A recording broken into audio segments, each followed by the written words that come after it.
ಎಲ್ರಿಗೂ ನಮಸ್ಕಾರ. ಈ ವಿಡಿಯೋದಲ್ಲಿ ಡಿಡಿಒ ಆದವರು ಕೇಸ್ ವರ್ಕರ್ ಕ್ರಿಯೇಟ್ ಮಾಡಿರೋ ಬಿಲ್ ಹಾಗೂ ಸೂಪರಿಂಟೆಂಡೆಂಟ್ ವೆರಿಫೈ ಮಾಡಿರೋ ಬಿಲ್ ಅನ್ನ ಯಾವ ತರ ವೆರಿಫೈ ಮಾಡಿ ಆ ಬಿಲ್ ಅನ್ನ ಅಪ್ರೂವ್ ಮಾಡ್ತಾರೆ ಅನ್ನೋದನ್ನ ಈ ವಿಡಿಯೋದಲ್ಲಿ ನೋಡೋಣ.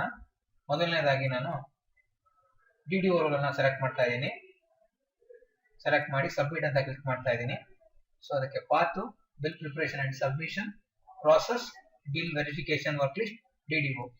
Bill verification work list DDO ಮೇಲೆ ನಾನು ಕ್ಲಿಕ್ ಮಾಡ್ತಾ ಇದ್ದೀನಿ. ಅದಾದ ತಕ್ಷಣ ನನಗೆ ಡಿಡಿಒ ಅವರ ವೆರಿಫಿಕೇಶನ್ ವರ್ಕ್ ಲಿಸ್ಟ್ ನಮಗೆ ಕಾಣ್ತಾ ಇದೆ. ಸೊ ಇಲ್ಲಿ ನನಗೆ ಆ ಬಿಲ್ ನಂಬರ್ ಕೂಡ ನಮಗೆ ಕಾಣ್ತಾ ಇದೆ. ಆ ಬಿಲ್ ನಂಬರ್ ಮೇಲೆ ನಾನು ಕ್ಲಿಕ್ ಮಾಡ್ತಾ ಇದ್ದೀನಿ. ಸೊ ಕ್ಲಿಕ್ ಮಾಡಿದ ತಕ್ಷಣ ನನಗೆ ಸೂಪರಿಂಟೆಂಡೆಂಟ್, ನಾವು ಕಳೆದ ವಿಡಿಯೋದಲ್ಲಿ ನೋಡಿದ ಹಾಗೆ ಸೂಪರಿಂಟೆಂಡೆಂಟ್ ಲಾಗಿನಲ್ಲಿ ಏನೇನು ವೆರಿಫಿಕೇಶನ್ ಲಿಸ್ಟ್ ನಮಗೆ ಕಾಣಿಸಿತ್ತೋ ಆ ಎಲ್ಲಾ ವೆರಿಫಿಕೇಶನ್ ಲಿಸ್ಟ್ ಅನ್ನ ಡಿಡಿಒ ಆದವರು ಮತ್ತೆ ವೆರಿಫೈ ಮಾಡ್ತಾರೆ. ಸೊ ವೆರಿಫೈ ಮಾಡಿ ಅಪ್ರೂವ್ ಮಾಡ್ತಾರೆ. ಸೊ ಇವಾಗ ವೆರಿಫಿಕೇಶನ್ ಆಫ್ ಸಪೋರ್ಟಿಂಗ್ ಡಾಕ್ಯುಮೆಂಟ್ಸ್ ನ ಅವರು ಮತ್ತೆ ವೆರಿಫೈ ಮಾಡ್ತಾ ಇದ್ದಾರೆ.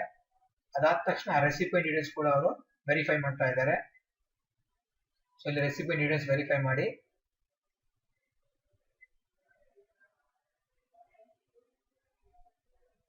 ಸೊ ಇಲ್ಲಿ ರೆಸಿಪಿಯೆಂಟ್ ಡೀಟೇಲ್ಸ್ ಚೆಕ್ ಮಾಡ್ತಾ ಇದ್ದಾರೆ. ಅದಾದ್ಮೇಲೆ ಕೆಳಗಡೆ ಮತ್ತೆ ಅಮೌಂಟ್ ಡೀಟೇಲ್ಸ್ ವೆರಿಫೈ ಮಾಡ್ತಾ ಇದ್ದಾರೆ. ಸೊ ಇದನ್ನೆಲ್ಲ ವೆರಿಫೈ ಮಾಡಿದ್ಮೇಲೆ ಮತ್ತೆ ಅವರು ಪುನಃ ವೆರಿಫಿಕೇಶನ್ ಲಿಸ್ಟ್ ಗೆ ಹೋಗ್ತಾ ಇದ್ದಾರೆ. ಸೊ ಇಲ್ಲಿ ಎಲ್ಲಾ ವೆರಿಫಿಕೇಶನ್ ಲಿಸ್ಟ್ ವೆರಿಫೈಡ್ ಆಗಿದೆ. ಅದಾದ ತಕ್ಷಣ ನೀವು ಕೆಳಗಡೆ ಗಮನಿಸಬಹುದು, ನಮಗೆ 5 ಆಪ್ಷನ್ಸ್ ಕಾಣ್ತಾ ಇದೆ. ಮೊದಲನೇದಾಗಿ ಸೇವ್, ಮತ್ತೆ approve and send for printing ಇದೆ, ರಿಟರ್ನ್ ಟು ಸೂಪರಿಂಟೆಂಡೆಂಟ್ ಅಂತ ಕಾಣ್ತಾ ಇದೆ, ಡಿಸ್ಕಾರ್ಡ್ ಬಿಲ್ ಅಂತ ಕಾಣ್ತಾ ಇದೆ. ಸೇವ್ ಅಂತ ಕೊಟ್ರೆ ಆ bill DDO ಲಾಗಿನಲ್ಲೇ draft bill save ಆಗಿರುತ್ತೆ.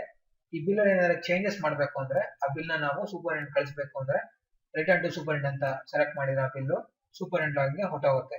ಸೊ ಡಿಸ್ಕಾರ್ಡ್ ಅಂತ ಮಾಡಿದ್ರೆ ಆ ಬಿಲ್ಲು ಡಿಡಿಒ ಲಾಗಿಂದ ಡಿಲೀಟ್ ಆಗೋಗುತ್ತೆ. ಸೊ ಇವಾಗ ನಾನು approve and send for printing select ಮಾಡ್ತಾ ಇದ್ದೀನಿ. ಸೊ ಇದರಲ್ಲಿ ಯಾರಿಗೆ ಕಳಿಸ್ಬೇಕು ಕೂಡ ಇಲ್ಲಿ ಸೆಲೆಕ್ಟ್ ಮಾಡಿ ಸಬ್ಮಿಟ್ ಅಂತ ಸಬ್ಮಿಟ್ ಮಾಡಿದ ತಕ್ಷಣ ನಮಗೆ ಬಿಲ್ ನಂಬರ್ ಇಂದ ಟೋಕನ್ ನಂಬರ್ ಜನರೇಟ್ ಆಗುತ್ತೆ. ಸೊ ಇಲ್ಲಿ ನೀವು ಗಮನಿಸಬಹುದು ಬಿಲ್ ಯಾರ ಜೊತೆ ಇದೆ ಅಂತ ಕೂಡ ನಮಗೆ ಇಲ್ಲಿ ಡೀಟೇಲ್ಸ್ ಕಾಣ್ತಾ ಇದೆ. ಸೊ ನಾನು ಕ್ಲೋಸ್ ಅಂತ ಸೆಲೆಕ್ಟ್ ಮಾಡ್ತೀನಿ.